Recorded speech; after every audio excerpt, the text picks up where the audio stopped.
Welcome everyone. Today I have very exciting and also very powerful auto chess builds guide, and today we'll be looking into Aqir. So let's have a look at the demonstration of this particular build, and oh boy, this is a very powerful underrated build that is crazily strong in terms of dealing damage, mid-game scaling, and also ability to do tons of damage to your enemies. And yes, what you're looking at is a super mega rampage alchemist with over 5 or 6,000 HP, and he's rampaging non-stop over here. And let's have a look at the damage we're doing to other players. I just did 23% live damage to the #1 player on the leaderboard. So how does this work? Let me go through step by step with you guys about the build and also how I was playing the build. So, in order to make the Aqir work, which takes a bit of learning, but once you get it, it is really easy to do, and it is actually very powerful. At the very start of the game, the first 3 rounds, I'm just picking units with pairs and units that can scale in the early game. I kind of want a win streak, but if I get a losing streak, that is okay as well. So, we're going to fast forward to round 3. This is where things get interesting.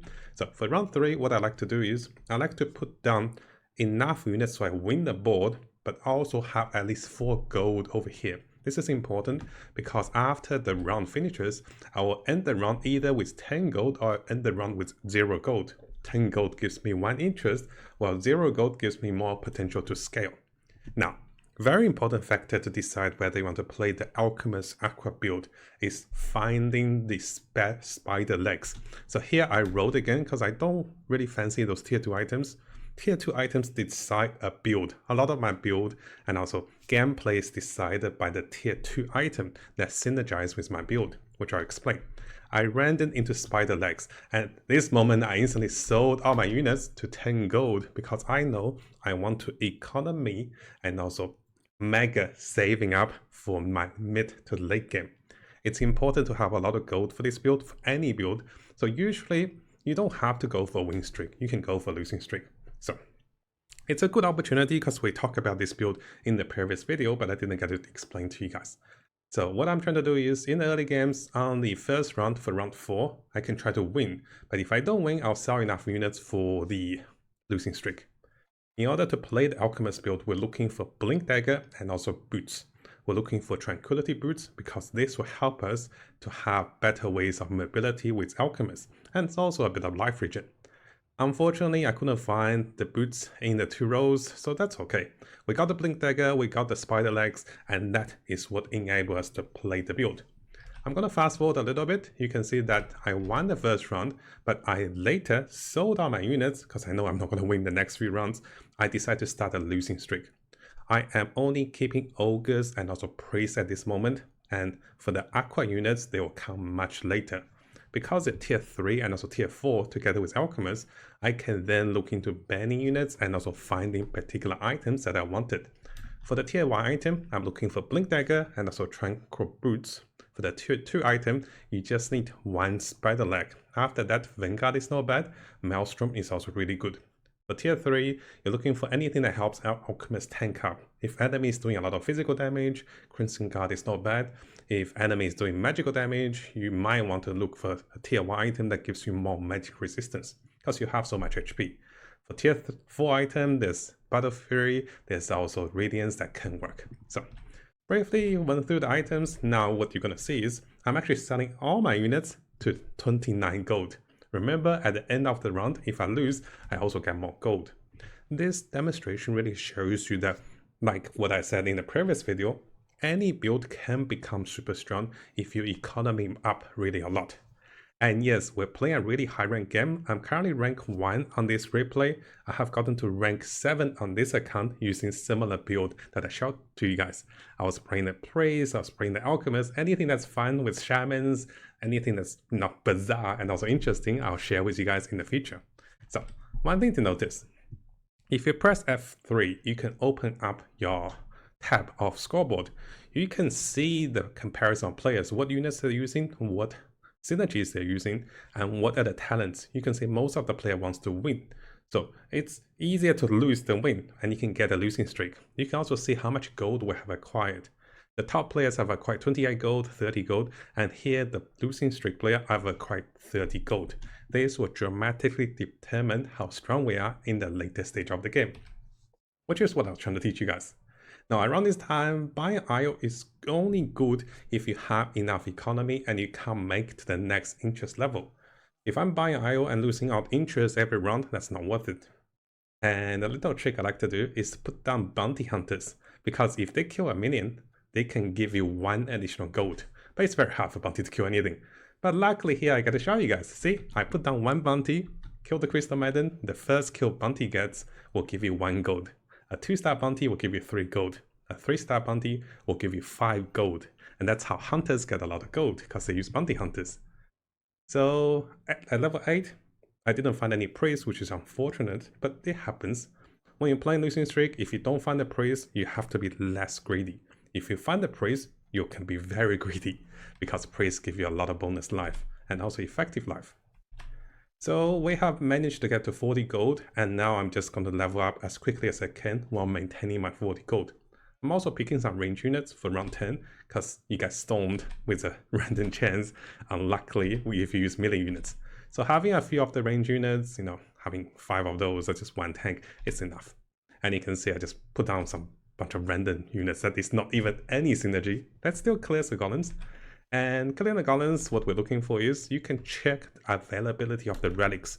So what are the relics that's good for us? Any relic that provides you with additional gold in terms of value. So we can be going with a Malefest, which gives you, once you take damage, you'll gain additional experience. Or we can try to go with the Stolen Vault, which is always good for gold. But sometimes people don't like the Stolen Vault because it's just gold, but it's actually really good. So I found Malefic Rapture. I am taking a lot of damage. Now the damage I'm taking can be converted to experience.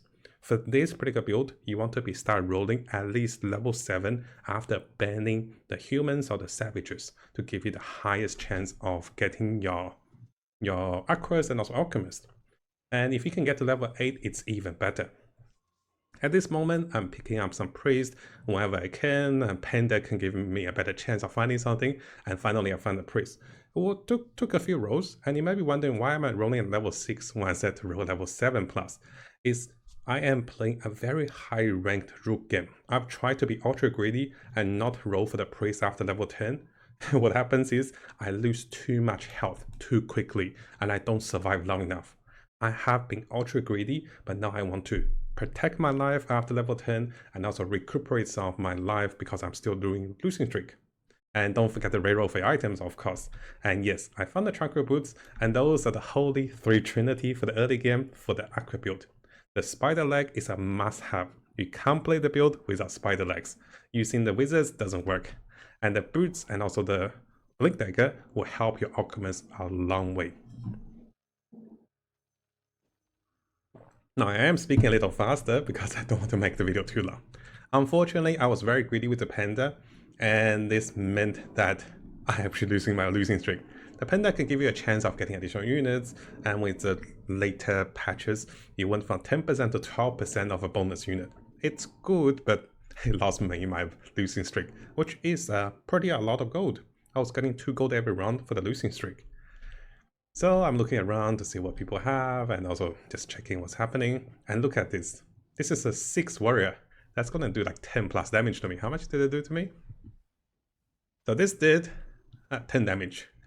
And the good thing is I'm taking damage, it's converted into bonus experience, and also I have the priest. So this shows you what you can do while being greedy. I'm also being conservative to protect my life, only because this is a high root game. In lower tier games, you might not be so pressured to be so defensive because players are not as aggressive. Now, players only get very aggressive after round 15 and also after round 20, which is crazily powerful. What I like to do is for the build, I'm rolling for purple units like the Spider and also the Broodmother and also Alchemist. I like to ban the humans because banning the humans gives me the best chance of finding more purple units. I can also ban the Savages, of course. But here I had a bit of spare gold, so I decided to ban the humans. Now, you can use 3 humans to help you to get even better leveling as well. Don't forget about that. So It's okay to ban the savages as well. It's very similar. Actually, no, I was wrong. You can't ban the savages because some of the units are savages. I was thinking about a different build. So yes, for this particular build, I'm always banning the humans. Almost confused you guys. So banning the humans and banning before I roll for my units is essential. There's not much to see over here. I'm just keeping whatever aqua units comes along the way, and you can see I have found 0 aqua units. Level around 14, and around this time we should be almost level 7, and I usually push for level 7 and also buy some purple units or tier 3 units just to fight the wolves, because you don't want to lose to the wolves, of course. And unfortunately I didn't lose, so I don't get bonus experience for taking damage. Round 15. How I like to position my units, I've told you guys before, I like to place them in the corner in a column, so this way the innermost units are protected, while the bottom units will get critical hit. If they die, it's okay because they're purposely positioned there to tank out. And yes, I was rolling for aqua units. So why am I rolling for aqua units around level 15? Firstly, to not lose the wolf's run. Secondly, I can give spider legs to another unit, and the duplicated unit that dies now can resummon aqua units. So this is the first synergy about aqua. Aqua can be a little complicated, but I'll try to explain to you guys, of course. So let's have a look. The first synergy of aqua requires 2 aquas. Any unit that is not aqua that dies while having a duplicate on the table. So the train died, but there's another train on the table. So the train that died will resummon an aqua unit, and you can see the Senkin was resummoned. Similarly, if the Dawnbreaker dies over here, if there's another Dawnbreaker alive, the dead one will resummon another aqua unit.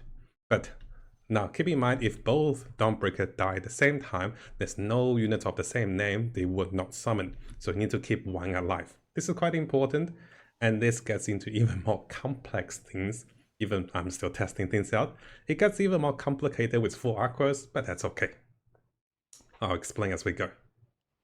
So around this time, I decided to pick Maelstrom. Oh, look, we got a free unit. So the Panda did give us a free unit. You can even using the Lucky Fish on the Panda for increase 25% rate from 12% to 15%, which will be even nicer. So I am keeping some units, and during this time, notice I stop just using the priest. I'm actually using units that can help us fight. So what we said earlier with 2 aquas is any unit that is duplicated on the table with multiple copies of it, if one of them dies, the other one still survives, then they will resummon aqua unit. But this does not work for aqua units. So you should give spider legs to the unit that is not aqua. So Dawnbreaker that died will resummon as an aqua. But at this moment, I'm just trying to not lose too much health. So 2 aquas is okay, not very powerful. 4 aquas plus the ogres is where things get interesting. And funny enough, I have not found my ogres. So I started rolling at level 7 simply because I don't have the flexibility to be greedy to level 8. If I keep losing health, I will eventually get to level 8. So here I'm just trying to reduce my losses and also find my Aqir units. So as you can see, we're not fusing any units at the moment. And what I want to notice is you can also, very important to find the Broodmother. You can turn off auto fuse, which is very important for this particular build. Most of the build, you never turn off auto fuse unless it's a particular situation. But this build, I'll show you guys very soon. You have to turn off auto fuse simply because if you accidentally fused your units, it will make things worse, much worse. So what we are looking for is we're looking for Sand King, we're looking for Venomancer, which are tier 3. The tier 4 units are going to be Alchemist and Broodmother. You also need 1 Ogre to make the Ogre synergy. So Ogre Major and also Alchemist is important. I'll explain why. Sometimes it takes so long to find the Alchemist, and also sometimes it takes so long to find the Broodmother. And that can be game breaking for this build. But most of the time, if you get to level 7 or level 8 and you're looking for units, it should be okay. And yes, I purposely sold the Ogre here. I purposely sold the Panda over here to make to 40 gold. Quite important to still keep up my economy. Now, notice I didn't rush to put down my Aqua units, because I know I'm going to lose anyways. Might as well have my priest down, gain bonus experience by losing, because I have the relic, and also gain a bit of life back because of the priest. I usually try to keep my health over 25%. Not many builds can deal over 25% damage in one go, and I don't want to die with 10 goals in hand, right? But our build can do over 25% damage. So again, we're rolling for Alchemist, we're looking for Panda. Oh no, sorry, we're looking for Ogre Major. I saw the Panda. So I found the Ogre Major, I'm still looking for my Alchemist, but I am being a little greedy. Only reason I didn't put down my team is I can't find the Alchemist, and also I have more tangles, and also I take damage that can be returned into bonus experience. Only because of those factors. Otherwise, I'll probably go to level 8 and start rolling even more. But the greediness is only lasting to round 21. This is because in the higher ranks, players will become insanely aggressive after round 21. And if you don't match them, you will die in a few rounds. But in the bishop games or the lower games or unranked games, you can have some fun. You can, save up to level 8 and then start rolling. And yes, you might be saying, hey man, you're losing a lot. Isn't that just like the last video, but I didn't get to explain perfectly, so I wanted to make this video to explain. Now, what I want to do is, I am putting down my units, so let me go back a little bit. So at this round, I have lost my HP to 20%. And I no longer have tangles. Even though it's round 19, usually people don't roll for round 19 because you'll lose some interest. I am rolling for the Alchemist. I have to survive. So I found the Troll Warlord, and one small tip I like to share with you guys is that if you find a legendary, and if it's an unfound legendary, if you discover the legendary, then you gain 5 gold, which is really good. Now, don't worry about this placement because I actually was seeing a rush. So this is not the right placement because you don't put 2 Venos next to Alchemist. Both of those will be sacrificed and then you don't get a duplicate. So I'm gonna skip a little forward. I think we stop losing health, but I want to show you guys the proper placement. So over here, what you're gonna notice is I have 10 off. Let me see if I can show you. Okay. So we can see the legendary info. I think I already 10 off. So look where my mouse is. Look at this little gear button. If you click on the gear button, the top function is to turn off auto fuse. I have 10 off auto fuse so that my units, when I buy them, they are only fused if I put them on the table. The reason behind this is this particular build wants you to not auto fuse. If you accidentally auto fuse, you might make your units weaker. Yes, surprisingly, if you have multiple copies of the same unit, it's better than having a 2-star unit. But once I have more than 2-star units, I can fuse them. So here, the Veno and everything, I'm gonna fuse now.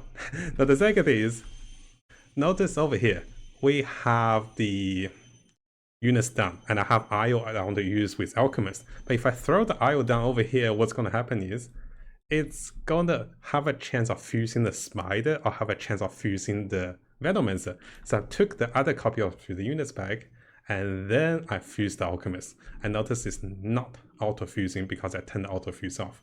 So I put 3 Venos down, they auto-fuse, but that's okay. So here is the correct positioning, and I'll explain why over here. Now, for the Aqua units, remember we said for the 2 copies, it's about units that is not Aqua. For 4 copies of Aqua, you want to sacrifice your Aqua units as much as you can, at the same time keeping one of the same name. This positioning is quite important, so let me explain a few factors. The Ogre synergy will allow the Ogres to eat units around it, gaining 60% of its life and also health and killing it. The Aqua synergy, if you have units of the same name, especially 4 Aquas, if you kill one of the Aquas while other Aquas are still alive, it will resummon into a unit of higher tier level, higher star level. So those synergies works perfectly. Alchemist and also Ogre will sacrifice units at the start of the fight. If there's another unit, so Sand-King, Venomancer, Broodmother, notice there has to be 1 alive. So I sacrifice them, they will instantly give me 3 higher level Aqua units. That's not all. The units on the front line can then be sacrificed or killed, and then also resummon units if the units Alchemist sacrificed and resummoned matches their name. A little complicated, but if you just follow the positioning I do over here, you get used to it. So once the fight starts, you got to see what happens. So the Ogre synergy comes into place. Alchemist eats the units around it. And let's have a look. So Alchemist eats the units around it. He re-summoned the Ogre, which is a little downside, but once Ogre is a 2-star, this is fine. So we got a 3-star Ogre, we got a Spider, we also get a Nyx. Nyx are not good. They don't help the synergy. So once those units are resummoned, notice they don't have a red dot on their head. So this means they can't be infinitely spawned, but the units in the front can still respawn. So I don't have a Sand King, I don't have a Venom of the same name, but the Broodmother, we have one Broodmother over here. So if this Broodmother dies, it will resummon another Aqir unit. This is the starting of the infinite chain. Later on, those units will get resummoned like crazy. And also Ogre Major gives you multicast. So there's multicast stuns everywhere. It is very crazy. So let's have a look at build. One of the best units we like to find for a build is the Spiders. The Broodmothers are the best things we can find. So why is the Broodmother good? Is that the Broodmother allow us to actually find a lot of alchemists. The Broodmother allows us to sacrifice Broodmothers for even stronger Broodmothers, and that is much stronger. And notice I'm always adjusting my synergies.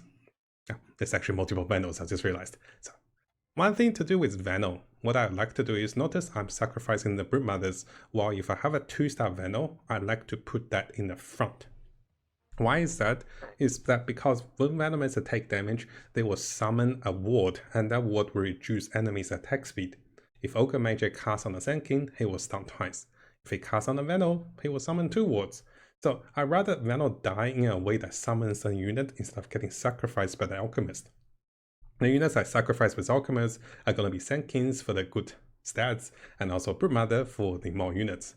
So let's have a look. Now, I'm giving Alchemist any item that scales with maximum life, like magic resistance, attack speed, and also armor, which is really good. And of course, we fought an enemy. There was no enemy. I think he was using a special item that helps him to not take the damage, or he was purposely taking more damage for high levels, which is a little risky. So what's going to happen with the fights now is that if one of the Venom dies, the other Venom is still alive, it will resummon.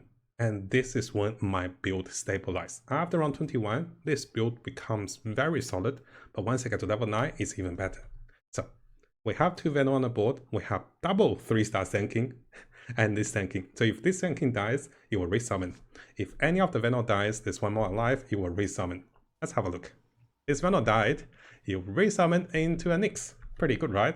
Now if there's one more Venom, then this Venom dies, it will resummon. And the loop gets better when you get to level 9 and also level 10. Already, I have a bunch of 3-star Sand Kings that double stuns with Ogres. Look at this, we took down 17% life on this player.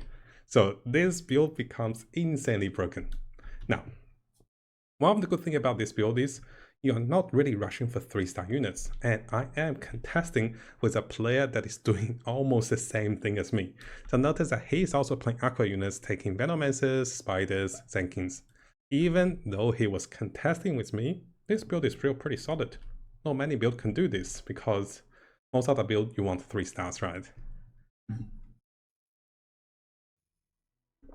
So what we're doing now is I'm gonna save my money, save my gold, and also get to level 26 and then go to level 9. Let's have a look at Hunters. This is mostly a 3-star Hunter. So notice the Venom died, summons a unit, and then this Venom dies, summons another unit, 3-star Broodmother. And then this 3-star Venom is summoning multiple wards. So even though the Hunters are doing really good damage, the more they kill, the stronger my build is. Yes, it took a while to understand the build, but you can see the power of this build. It is insanely high in damage around this time. Now that was 20 damage to a player. Now, why is it good to do a lot of damage? Oh, this is the funny thing. Why is it good to do a lot of damage to players is that you can lifesteal later after round 25. I noticed that while I'm doing my build successfully, the player that is contesting with me is not doing his build successfully. He was hatching Troll Warlord, which is not a great synergy for this build. Gyrocopter is, but not just Troll Warlord. And he was copying my build, doing similar positionings, but he did not find the Ogre Major. I think he knows about this, but he just couldn't find the Ogre Major. So he's not sacrificing units, and his synergies are not working. A little unfortunate for him, but I was secretly hoping that he dies, so I get all my units. So let's have a look at him if he doesn't do the build correctly, what happens. So his Venos will resummon and they will resummon, but they won't be resummoned instantly, and his units are not dying fast enough to give the strongest power. And here I like to look around to see how much damage I'm doing to other players. And that was 19 damage to that player. And here, look at our team. The Alchemist is going ham. With great attack speed, tons of health, tons of resistance, and also lots of life regen. And yes, this build really gets you going, especially you build a mega boss and have tons of summons. Even if my Alchemist dies, sometimes the Aqir unit still does a lot of damage. And as you can see, we are stabilizing. So, round 25, I always pick Frenzy. We deal so much damage to enemy players, and usually I'm on very low health. Picking Frenzy means that I can lifesteal so much back, and this is how I can stabilize after round 25. I'm constantly checking for other players to see what units they're looking for and how far they are from closing off their build. And the good thing about Aqir units is I have no fear of how strong the neutral monster is. The stronger the neutral monsters, well, there's more items for me, right? Now, the Bullwhip. Would you go for Bullwhip for this summoning build? I would recommend not really needed. You just want high tier items for the Alchemist, simply because the Alchemist is the centerpiece of the build. Every other summon is here to be sacrificed. Now, second to that, what are the items you're looking for? I have tried the Aegis. Reviving Alchemist does not gain all the synergy and also bonus life from the Ogre synergy, so you don't want to revive the Alchemist. You want a purple item that either gives him more damage or give him even higher protection. Of course, you can go with that increased attack speed. So notice here I got to level 9, one more Zen King to be sacrificed, and here I decided to give him more attack speed. Which in hindsight, it's probably a little wasteful, but I was thinking, hey, you know, he's got Maelstrom, he's got attack speed, likely will do a lot of magical damage. Let's have a look at 5. 2-star Tide, and a bunch of good units, and look at this Veno, this is gonna be pretty fun. So Veno's gonna summon, and it's gonna summon more and more. And as the front line dies, the back line keeps summoning. Look at this. And the good thing about the Venom wards is they're quite magical resistance, and they're not physical resistant, but they're very high in magic resist. And also, they slow down enemy attack speed. The spiders, the Brute Mother will make enemy blind, while the spiders will help you to resummon more spiders. So I'm constantly looking at the other constantly looking at the other Aqir player, because if he dies, I'll start rolling. If he's not dying, I'd rather not roll too much because I am not getting the best rates. There's limited number of units on the game, and if he's taking some of the units, it's not good for me. And yes guys, having Ogre Major means I can have multicast. Multicast on Sand King, multicast on the Venomancer is crazily good. And we're doing a lot of damage to other players. 13 damage, getting some easy lifesteal, and the Alchemist trade rack continues. And okay, here's something I want to notice. I'm trying to get all my Aqir units to 2-star. I do not fuse them into 3 stars. So I tried this before. Fusing into 3 stars actually breaks a hidden loop of this particular build. I'm keeping all my units to 2 stars except the 3-star Alchemist. So please be aware of this. We don't have auto fuse on. I can continue to buy Sand Kings after I have 2-star Sand Kings just so they can be sacrificed by the Alchemist. But we're not going for 3-star Sand King or 3-star Venom, because that will break the build.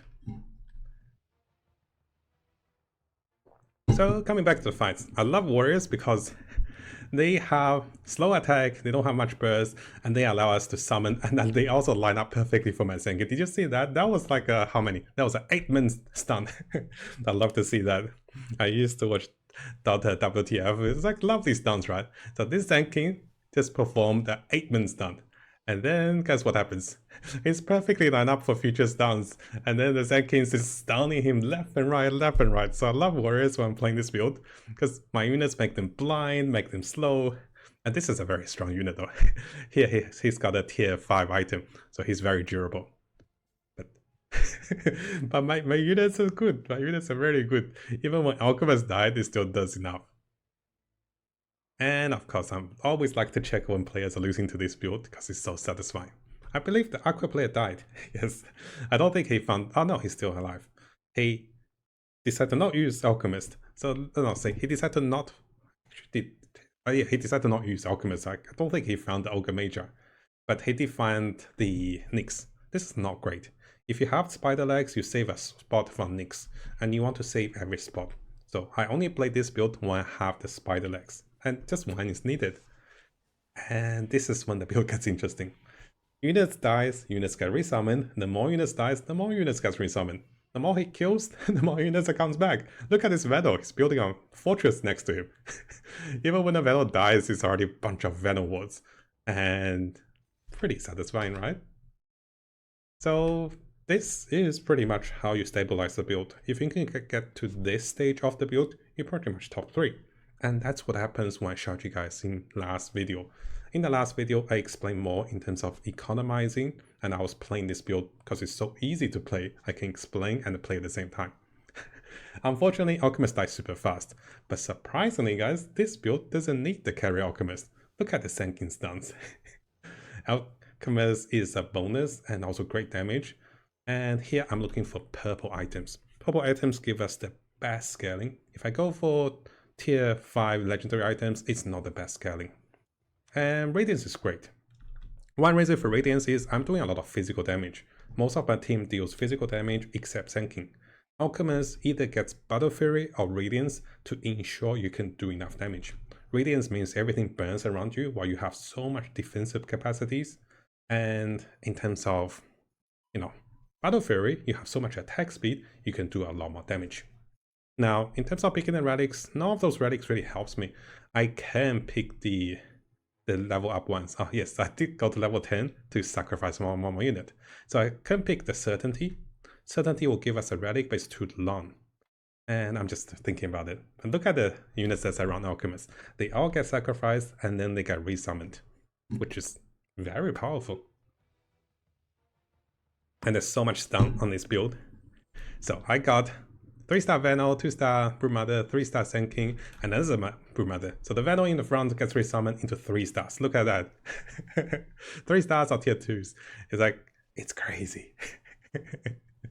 It's so good that he thought he kills my units and then they get stronger. And yes, we just did how much? 17% damage to this other player. And I have been winning ever since I started the build after round 21. And this gives me so much more power. Now, I'm still undecided. Usually I pick the Stolen Vault by clicking the gold coin over here, because adding gold is good, especially when you're so heavily intense in the fight and you don't have much health.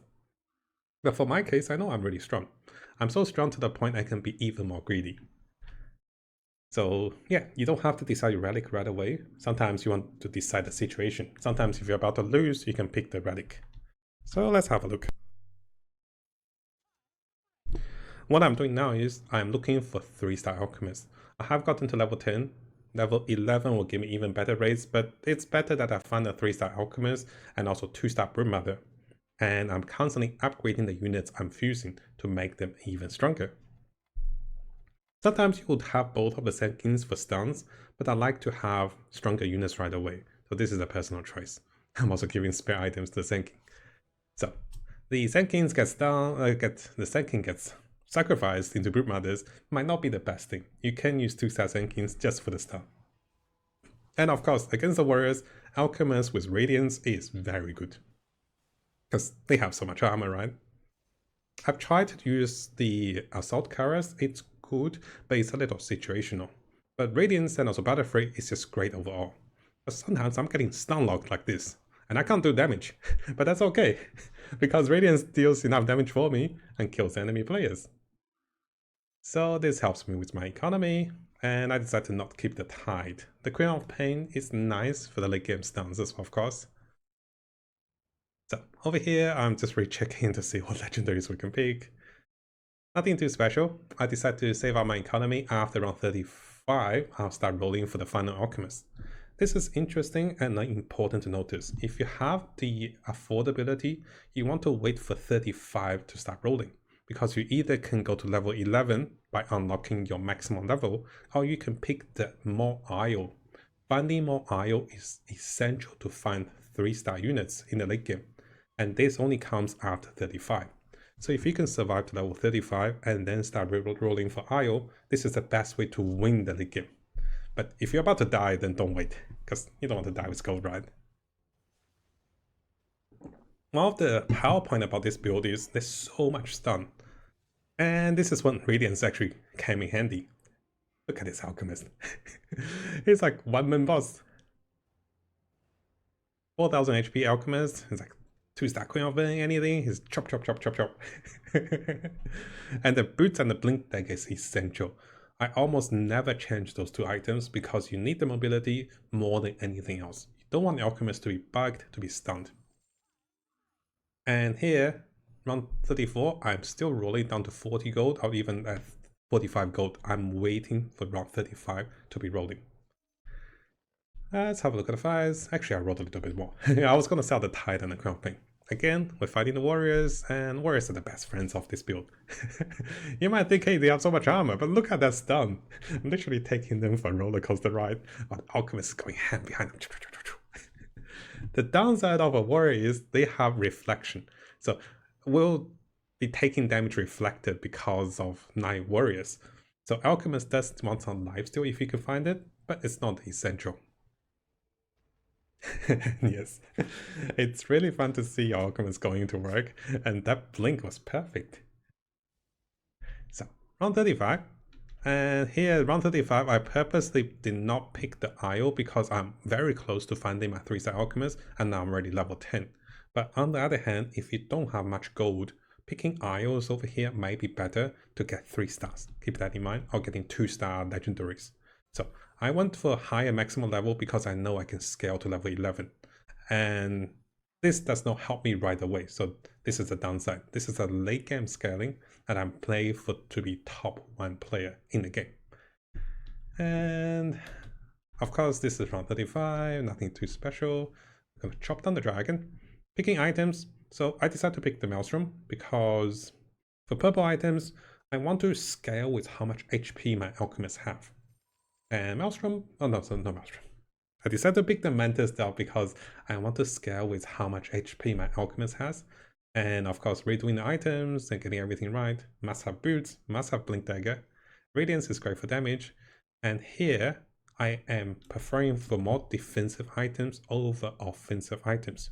So I give the buckler to the alchemist for 5 armor, which would reduce damage by about 10-20%, close around that range. Maybe 10-13%ish, which is good because we have so much life. If there's mages, I'll give the alchemist my magic resistance cloak. So over here, the Sand King is just an item holder. Once we have enough time to reroll items, we'll take out the Sand King and take out all odd items.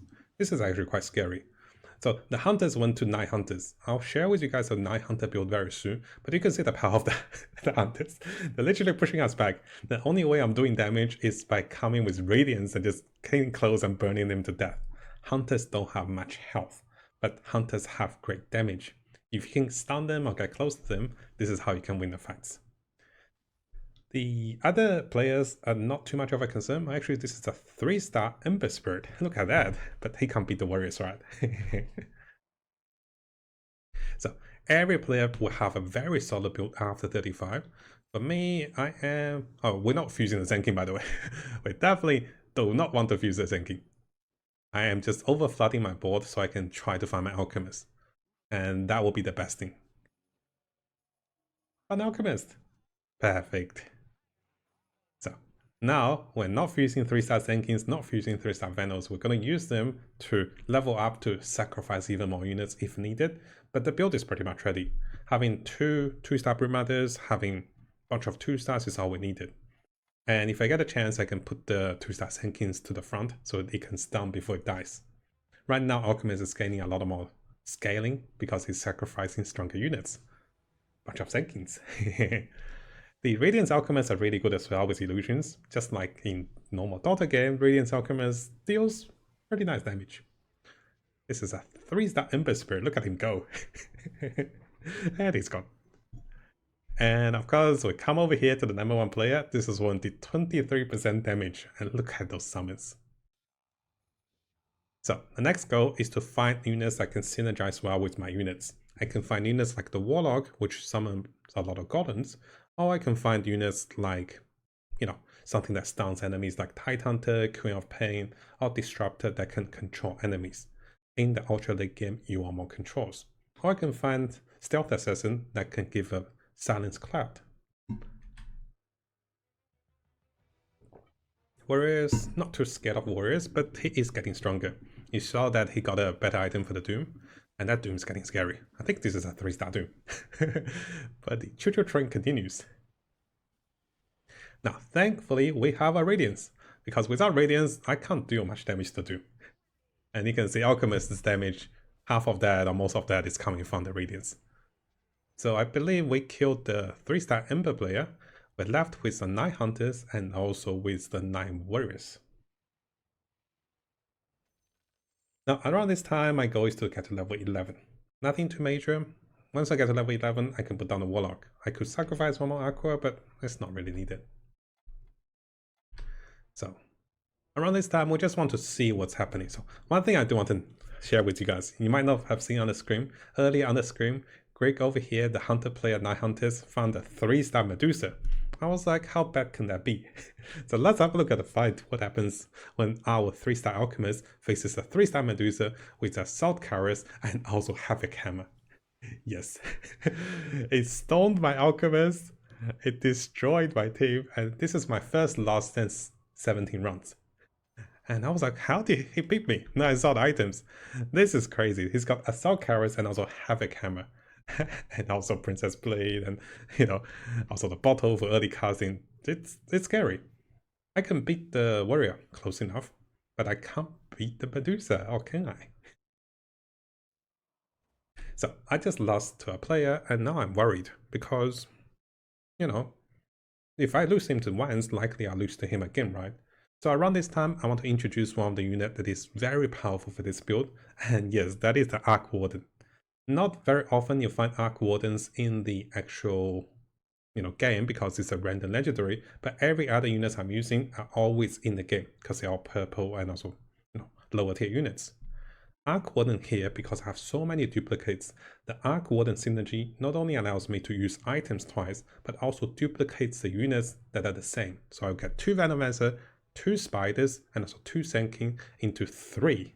I'll show you guys very soon. So that's my endgame spike. Around this time, one thing I wanted to mention is that I have Medusa that I want to deal with. And how do I deal with Medusa? It's actually very difficult because in order to deal with Medusa, oh yeah, by the way, so how I got this legendary relic is because my previous relic, so notice my previous relic was a certainty loop, and because I have been winning 16 times, the certainty loop gave me a legendary item selection. This is how I got my legendary item selection, just in case you guys are wondering.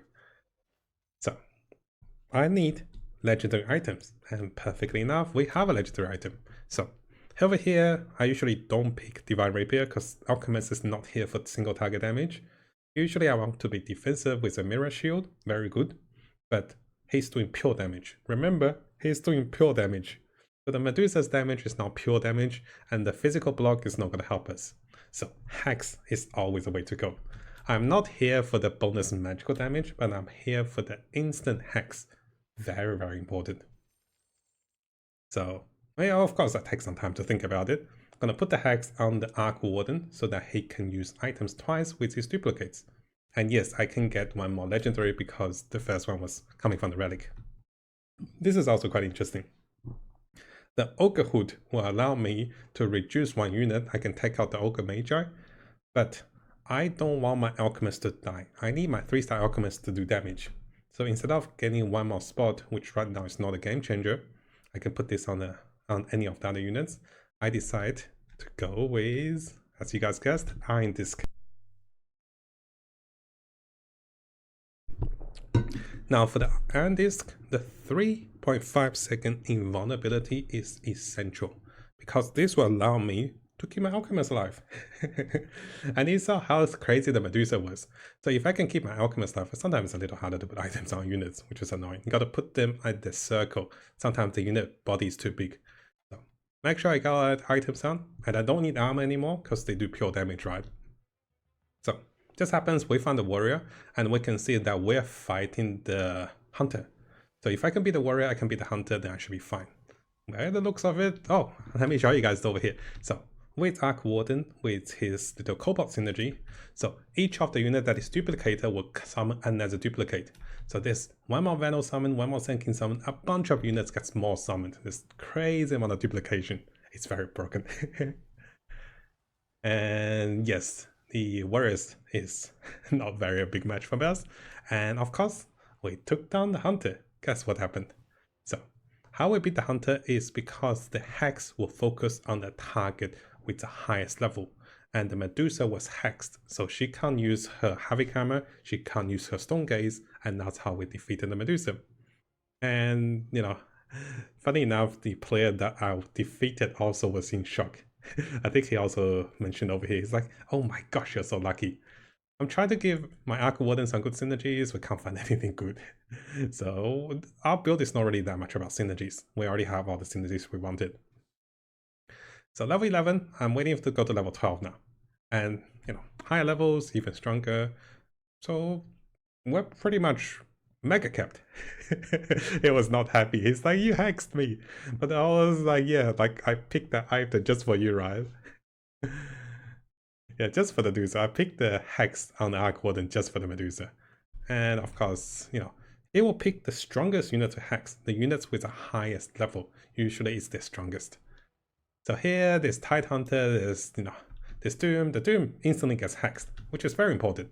And here you see another unit, the Tide Hunter, something gets hexed. Here, hex 2 of his units, and the fight continues.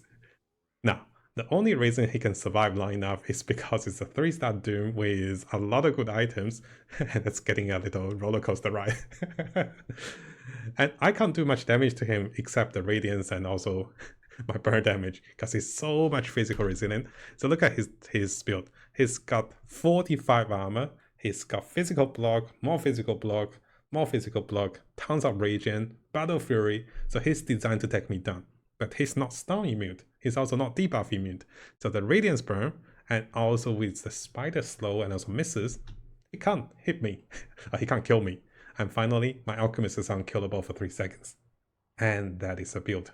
Now, this is by far the strongest build I've tried and also tested, not because it is unbeatable in the late game, it's just that around the mid-game phase, around level 20 or something, you start to become strong. You have a much earlier mid-game window, you have great mid-game scaling, you deal a lot of damage to players, you're consistently top 3 of the leaderboard, and finally, you have great late game scaling. If you find 3-star Alchemist or finding Arc Warden will allow you to do great damage.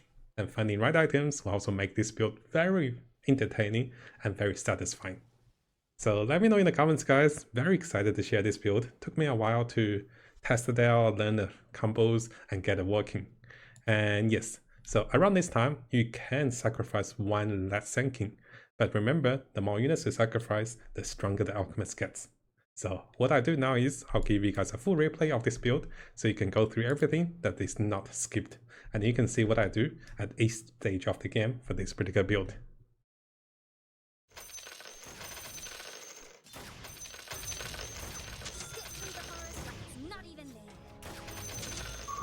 Try to outsmart me and you'll just end up smarting.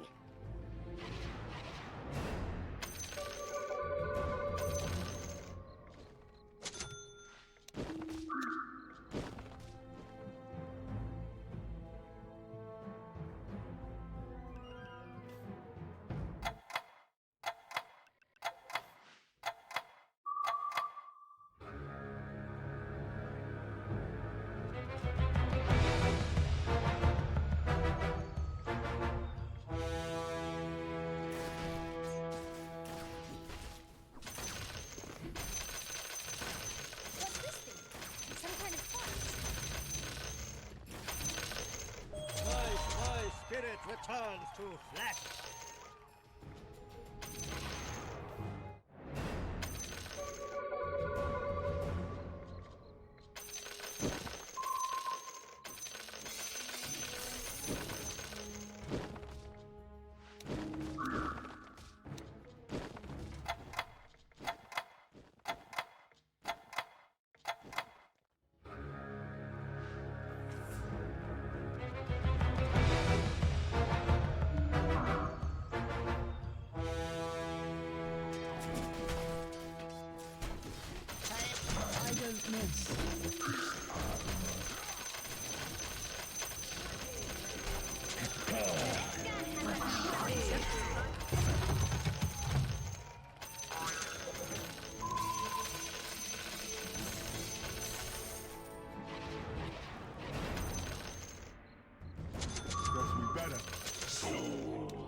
Night, crawler.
There's a price on all. In the service of Salamene.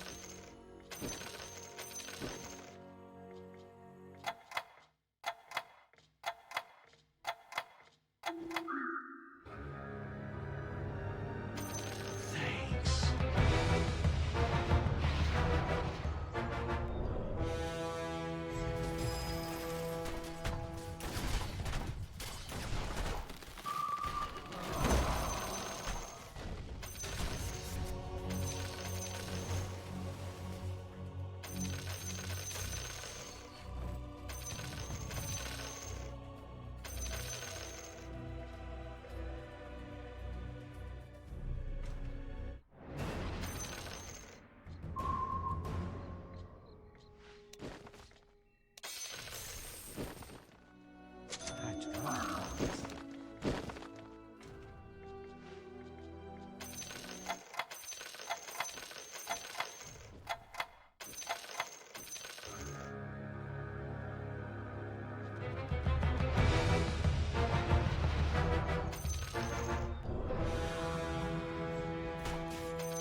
There's no taming me! In green, I go.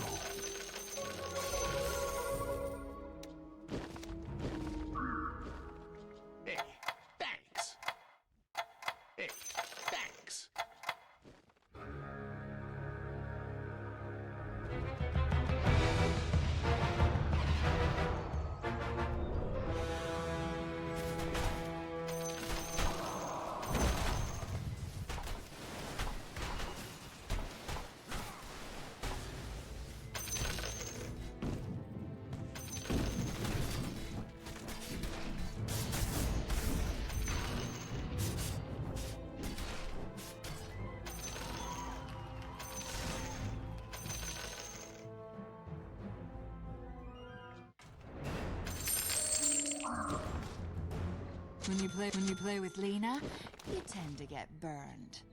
The dusk is always ready for a fight.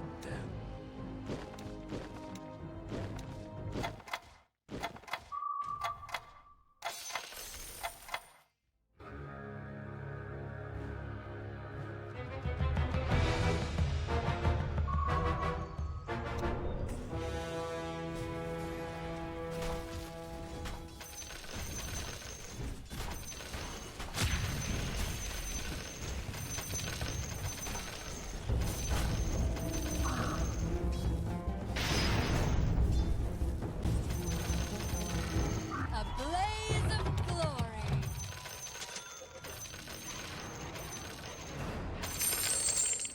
So great. This one's on me. A mixed blessing.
A wolf in man's clothing.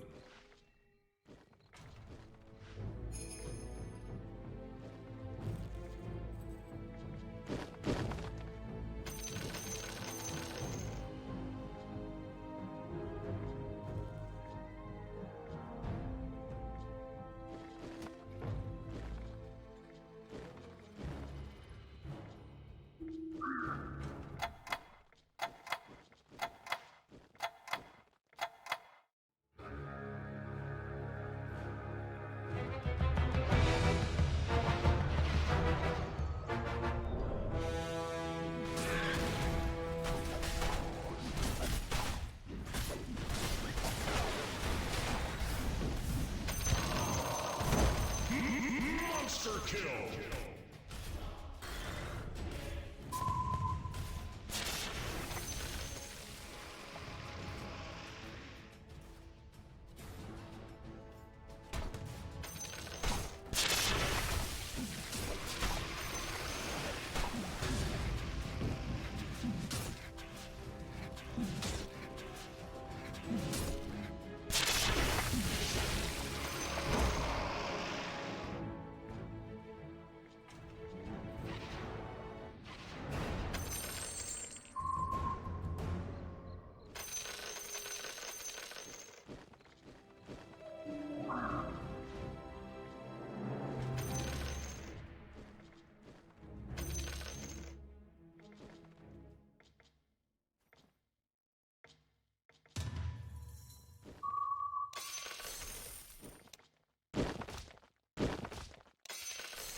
Monster kill!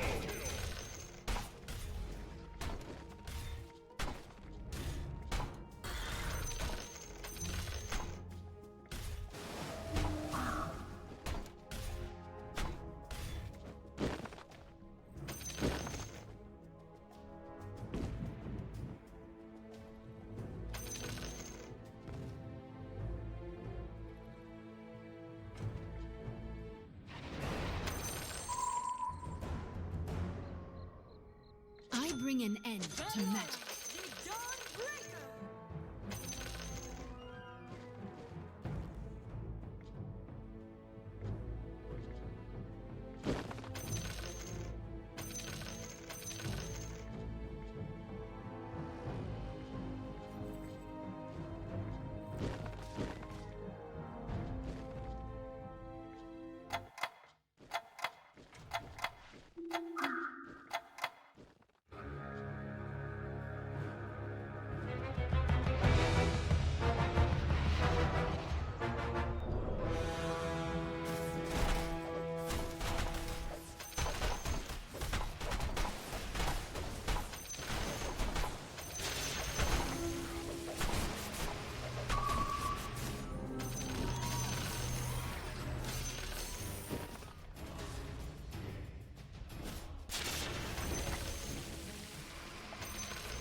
faithful join me.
King, damnation rises.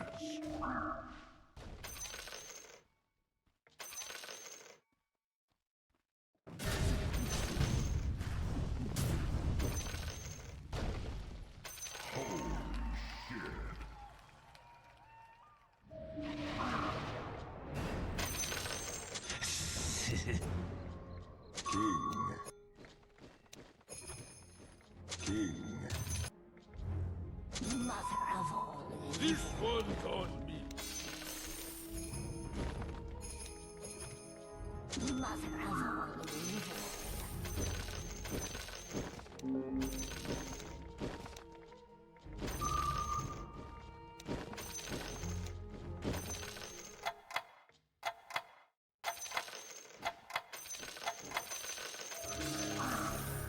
Keep all the geomancer!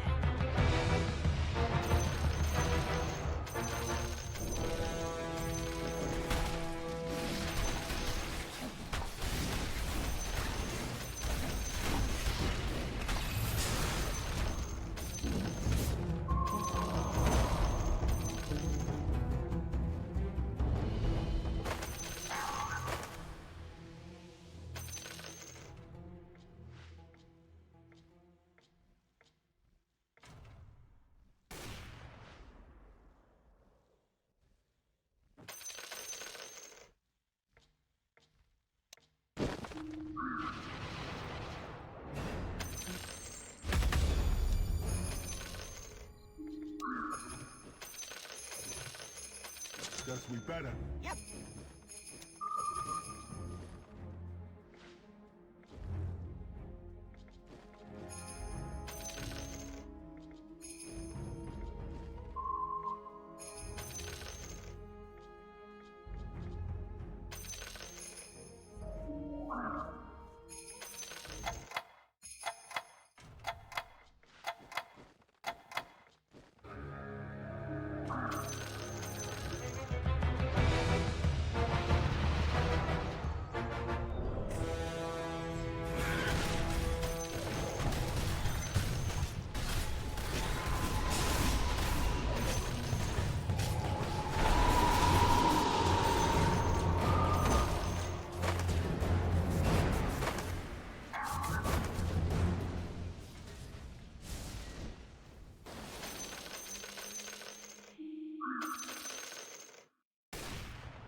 of all evil.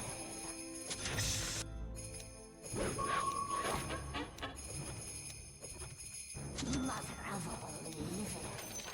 I'm the brain. Legion.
on.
Guess we better. And Good idea. no. King of the desert.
Admire the brawn. Thanks, Brains.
Mega kill.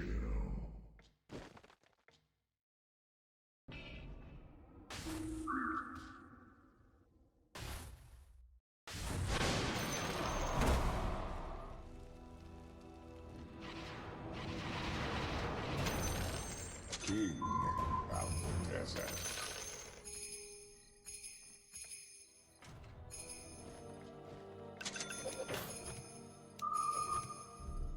The hunter. I'm the brains. And I'm the brawn. Maybe I should buy some more stable work. King of the desert. It's good to be near.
King of the desert.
Mother of all evil.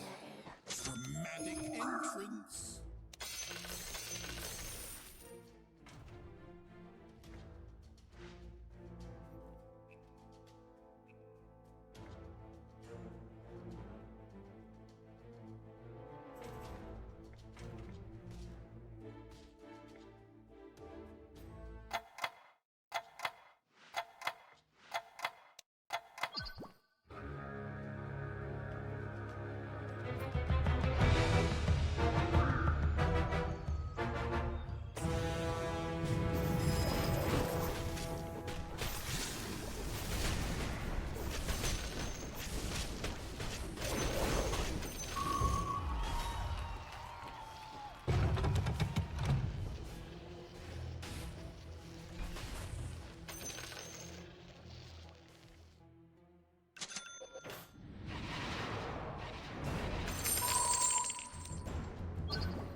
I'm the brains.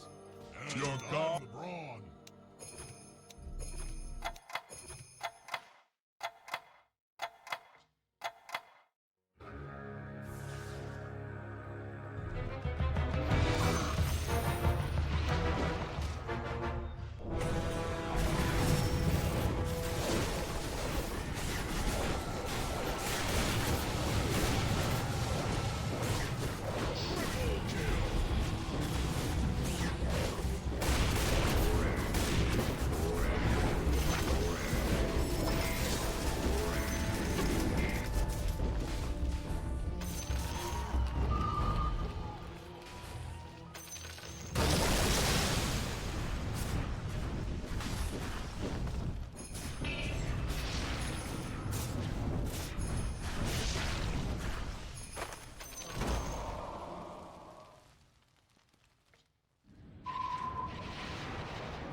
King. Mother of all evil. My kind of legion. I'm the brains.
The self is Zet.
Thanks.